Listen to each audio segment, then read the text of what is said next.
Salahuddin Al-Ayyubi, penentuan di Perang Hattin.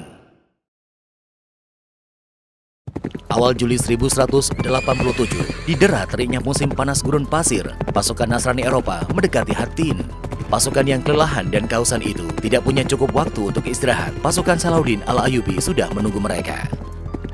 Pasukan Nasrani Eropa berkekuatan 15.000 infanteri, 500 kavaleri, 3.000 pasukan berbaju besi, dan 1.200 ksatria akan menghadapi 40.000 pasukan Salahuddin Al-Ayyubi yang 12.000 diantaranya merupakan kavaleri. Didera kelelahan dan kehausan yang amat sangat, pasukan Nasrani Eropa berusaha mencari sumber-sumber air. Hingga akhirnya mereka menyadari satu-satunya sumber air berada di Danau Tiberias yang sekarang terhalang konsentrasi pasukan Salahuddin Al-Ayyubi.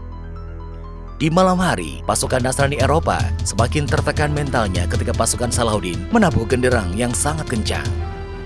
Tekanan pasukan Nasrani Eropa terus bertambah ketika pasukan Salahuddin membakar rumput kering. Asap yang terbawa angin membuat pasukan Nasrani Eropa semakin tercekik rasa haus. Kelelahan, kehausan, dan teror mental yang tiada henti membuat pasukan Nasrani Eropa benar-benar tidak memiliki semangat tempur.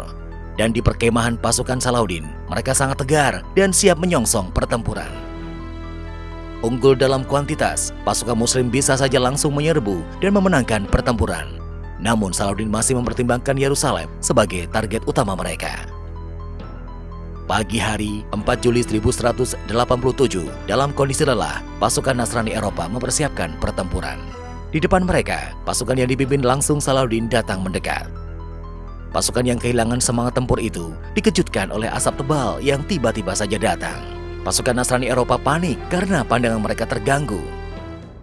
Kejutan yang dikirim pasukan Salahuddin masih berlanjut. Hujan ribuan anak panah semakin membuat panik pasukan Nasrani Eropa.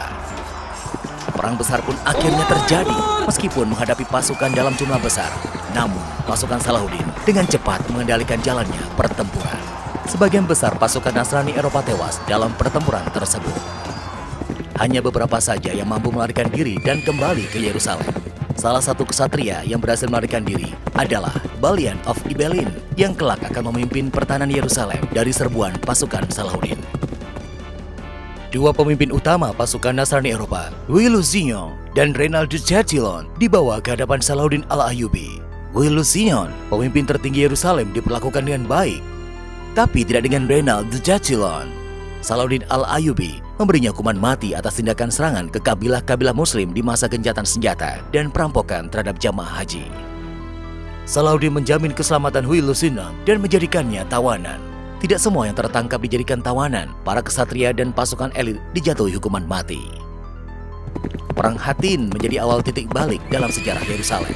Sebagian besar pasukan Nasrani Eropa tewas dalam Perang Hattin. Para perwira penting dan pasukan elit nyaris tidak ada yang selamat. Moral pasukan yang tersisa di Yerusalem merosot. Bukan hanya kekalahan di Hattin, tetapi juga ditawannya pemimpin mereka, Louis Lusignan. Akhir September 1187, pasukan Salahuddin Al-Ayyubi telah sampai di Yerusalem.